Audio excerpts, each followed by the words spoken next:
নমস্কার বন্ধুরা, আপনারা কেমন আছেন? আমি সকালে উঠে গেছি, উঠেই রান্নাঘরে চলে এসেছি রান্না করতে। ছেলের সকালে স্কুল আছে, ওই জন্য। তার ছেলের স্কুল ও বাবারও অফিস, তাই জন্য তাড়াতাড়ি করছি। ও 7টার মধ্যে বেরিয়ে যাবে। আমি রান্না বসিয়ে দিয়ে ছেলের ব্যাগ গোছাতে চলে এসেছি।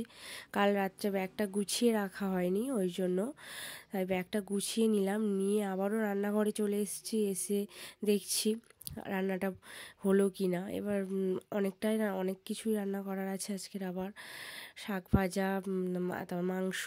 এবার চিকেনটা কষিয়ে নিয়ে চিকেনটাও বসিয়ে দিলাম। দিয়ে চিকেনটা ততক্ষণ হতে থাক, আমি যে গরম জলটা খাই সকালে উঠে সেটাও করে নিলাম, নিয়ে খেয়ে নিলাম। নিয়ে এবার ছেলেকে আজকে ডাকতে হয়নি, কারণ ও নিজে থেকেই উঠে গেছে দেখলাম। ওই জন্য আমার কোনো অসুবিধাও হয়নি। আমি এদিকে রান্না করছি, ও ওদিকে স্নান টান করে নেবে। আর এই ঠান্ডার সময় তো উঠতেও চায় না, তাই ও কী করার আছে, স্কুল তো যেতেই হবে। ওর রেডিও করে দিয়েছি, খাওয়া হয়ে গেছে ওর।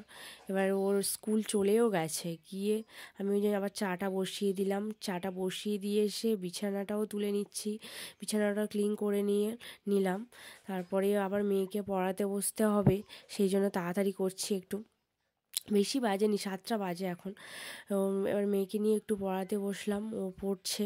ওর পড়াটা হয়ে গেলে তারপর আমি উঠে স্নান করে নেবো একেবারে।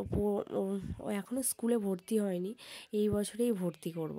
ওই জন্য একটু চাপ, ওর এক্সাম আছে আবার সামনে, জন্য একটু তাড়াতাড়ি, তার মানে শেখাতে হবে, ওই জন্য তাড়াতাড়ি করছি।